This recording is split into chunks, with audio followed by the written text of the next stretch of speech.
Is it just me, or are the progressives even starting to see the problem with political correctness? When comedian Kevin Hart was pressured into stepping down from hosting the Oscars, Susan Fowler at the New York Times wrote this: "In holding people accountable for their old views, even ones they realize were wrong and apologize for, we are setting standards that nobody can meet."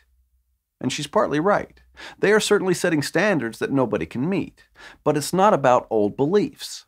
The truth is, it's about controlling the people. It's not about making the world a better place or inclusiveness. It's about forcing progressive beliefs onto everyone else with fear and intimidation.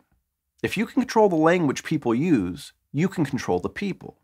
You see, we all have beliefs that would offend somebody somewhere, and we've all said things that would hurt someone else's feelings. Political correctness isn't about changing that. It's about silencing ideas that progressives don't want discussed. And the people who use it have traditionally used it against their political opposition, because it's just a political tactic. It's a strategy to demonize any person or idea that progressives don't want taken seriously. About 10 years ago, when Ann Coulter was getting criticized for insulting John Edwards, she said, "You know, Bill Maher was not joking and saying he wished Dick Cheney had been killed in a terrorist attack. So I've learned my lesson. If I'm going to say anything about John Edwards in the future, I'll just wish that he had been killed in a terrorist assassination plot." The media went crazy with headlines like, "Ann Coulter wishes John Edwards had been killed." But that wasn't what she was actually saying. She was illuminating the double standard. She was making the point that political correctness was only being used against conservatives, while people on the left could say whatever they want. But things are changing. For decades, the progressives who run our schools have been teaching kids that political correctness is about making the world a better place. PC culture has been a part of their daily lives since they were born, but nobody told them what its real purpose is. So now that those kids are grown up, they're calling out people who were never supposed to be called out. It was never a part of the plan to target left-wingers for these little speech code violations. It's gotten completely out of control, and now the jackals are eating themselves. The left has gone cannibal. If political correctness was ever about not being offensive, then why do progressives get to call conservatives anything they want? Is it inclusive to call someone who believes in smaller government a Nazi? Is it not offensive to characterize a person who supports the other party as being deplorable?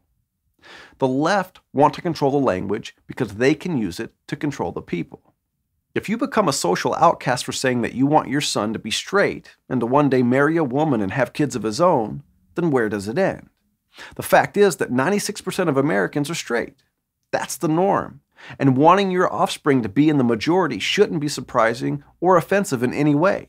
According to the Cato Institute, 71% of Americans believe that political correctness has silenced important discussions that society needs to have, and 58% are afraid to share all of their political views. That's more than half the population who are afraid to fully speak about their political beliefs. How could that possibly be a good thing? Well, it's only a good thing for the people who control what is and isn't socially acceptable to say. That's why they call you a denier if you don't agree with the left on what to do about climate change. It's why they say you hate women if you believe that abortion is murder. And it's why they call you a homophobe if, like Kevin Hart, you want your son to be straight. This tactic they've been using so fiercely against their political opponents has now been turned against them, and they are beginning to panic. Most of them would enjoy a funny comedian like Kevin Hart hosting the Oscars, and most of them aren't really offended by the song "Baby It's Cold Outside" either. When political correctness was a one-way street, they were all for it.